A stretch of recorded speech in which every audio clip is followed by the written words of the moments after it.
இவங்கள மாதிரி என்னை யாரும் பார்த்துக்கவே முடியாது, இவங்கள மாதிரி என் கஷ்டத்தில் யாராலையும் பங்கெடுத்துக்கவே முடியாது, இவங்கள மாதிரி என்னால் சில்லியாக வேறு யார்கிட்டையும் போய் நடந்துக்க முடியாது. திடீர்னு வந்து என் கையை காட்டுவேன், பயமுறுத்துவேன், கட்டி பிடிப்பேன்.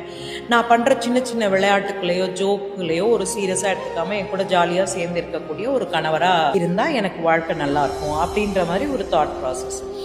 பட் இதை வந்து முதல்ல ஃப்ரெண்ட்ஷிப்பாக புரிஞ்சுக்கிட்டாதான் யூ கேன் க்ரோ. அந்த காலத்தில் தான் அப்படி கண்ணை கட்டிட்டு கூட்டிகிட்டு வந்து இப்படி காட்டுவாங்க, நம்ம பார்க்குறதுக்குள்ள நம்மளை உள்ளே இழுத்துட்டு போயிடுவாங்க. முழுசாக அது தலையும் பார்த்துருக்க மாட்டோம், வாலும் பார்த்துருக்க மாட்டோம், காலும் பார்த்துருக்க மாட்டோம். இந்த இப்படி போவோம், அந்த இப்படி நீட்டுவாங்க, அப்படி ஒரு கிளிம்ஸ் தான். ஒரு அந்த கிளிம்ஸே அதில் வந்து 40 பேர் நம்ம அதுக்கிட்ட அங்கே கொடுக்கும்போது 40 பேர் நம்மளை கேள்வி கேட்போம், இப்படி திரும்பி பதில் சொல்லிட்டு இருப்போம். ஒரு இளவும் தெரியாது யாரை கல்யாணம் பண்ணுறோன்னே. கல்யாணத்தன்னைக்கு மேடையில் போய் பார்த்தா உண்மையாக தான் கல்யாணம் பண்ணுறேன்னா மேரேஜ் அப்போ தான் தெரியும்.